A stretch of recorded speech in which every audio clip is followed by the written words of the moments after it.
One of your most consistent messages has always been the experience that the employees have internally becomes the experience customers receive externally.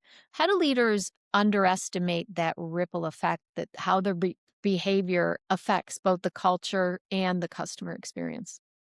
I mean, yeah, I don't know how they underestimate it. Someone didn't teach it to them, or I mean, or they're the wrong people for leadership. But that you can't understand how I treat someone is gonna, be the blueprint for how they treat people, leader to leader, uh leader to customer facing employee to customer, whatever that may be. So I love to use the example in one of our leadership exercises we do with companies is when we have leaders in the room, we'll give them all a printed out list of their direct reports, and then we ask them to fill out Ford on their direct reports. So you might have 10 people that report to you. All right, what is Lindsay's family, occupation, recreation, and dreams? And people struggle with that. They know Lindsay has two kids. Think, is it two girls, two boys, don't know their names.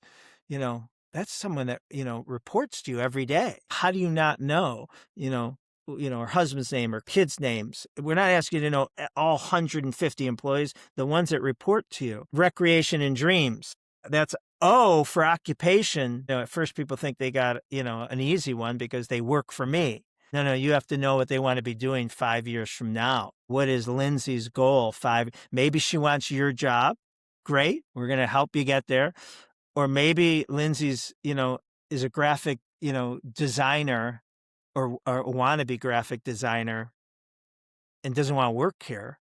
She wants to be, out in, the design world. Okay, let's help you get there. The resume, the skill set, the service aptitude skills, the relationship building, the empathy, all those are going to help you, look great. And when you're ready, let us know because we know people. We can make introductions. And that story of helping someone get to the career they wanted, should go viral internally, just like the Denise story of, someone who started off at the lowest level and today is, an owner, right? I mean, not everyone's going to retire from here someday, but man, whether it's 3 to 5 years, they're going to work their tail off for you if, you care about them and helping them, get to the right place.